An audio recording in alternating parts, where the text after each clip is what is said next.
एक सेठ के एक इकलौता पुत्र था, पर छोटी सी उम्र में ही गलत संगत के कारण राह भटक गया। परेशान सेठ को कुछ नहीं सूझ रहा था, तो वो ईश्वर के मंदिर में गया और ईश्वर दर्शन के बाद पुजारी को अपनी समस्या बताई।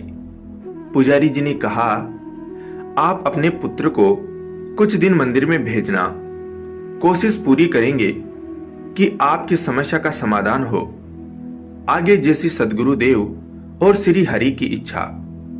सेठ ने पुत्र से कहा कि तुम्हें कुछ दिनों तक मंदिर जाना है, नहीं तो तुम्हें संपत्ति से बेदखल कर दिया जाएगा। घर से मंदिर की दूरी ज्यादा थी और सेठ उसे किराए के गिनती के पैसे देते थे। अब वो एक तरह से बंदिश में आ गया। मंदिर के वहां एक वृद्ध बैठा रहता था और एक अजीब सा दर्द उसके चेहरे पर था, और रोज वह बालक उस वृद्ध को देखता।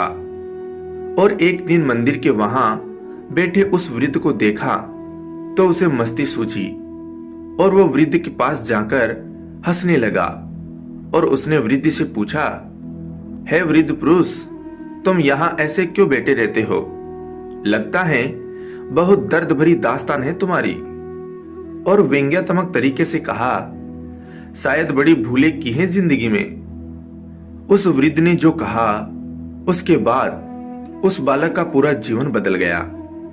उस वृद्ध ने कहा, हाँ बेटा, हंस लो, आज तुम्हारा समय है, पर याद रखना, जब समय बदलेगा तो एक दिन कोई ऐसे ही तुम पर हंसेगा।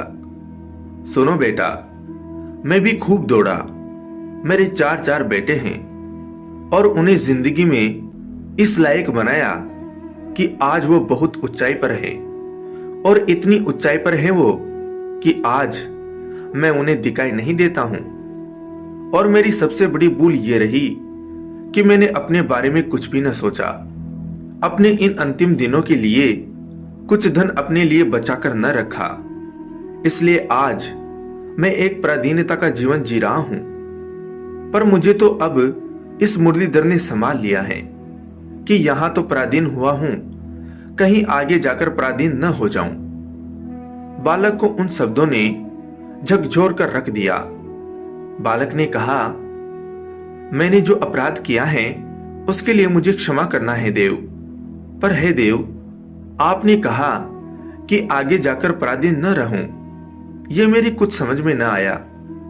वृद्ध बोले, हे वत्स, यदि तुम्हारी जानने की इच्छा है तो बिल्कुल सावधान होकर सुनना।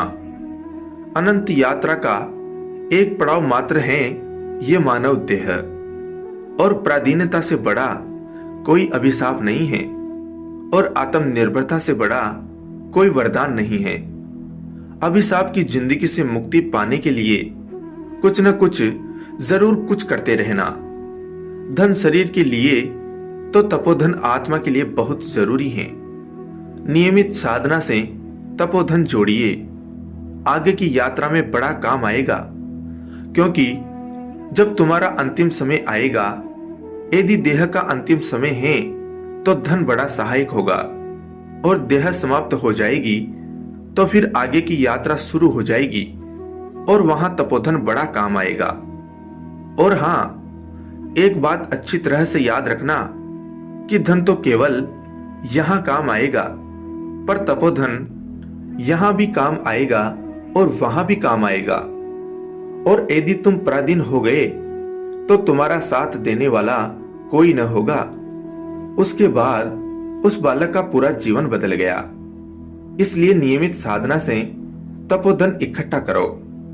धन्यवाद दोस्तों।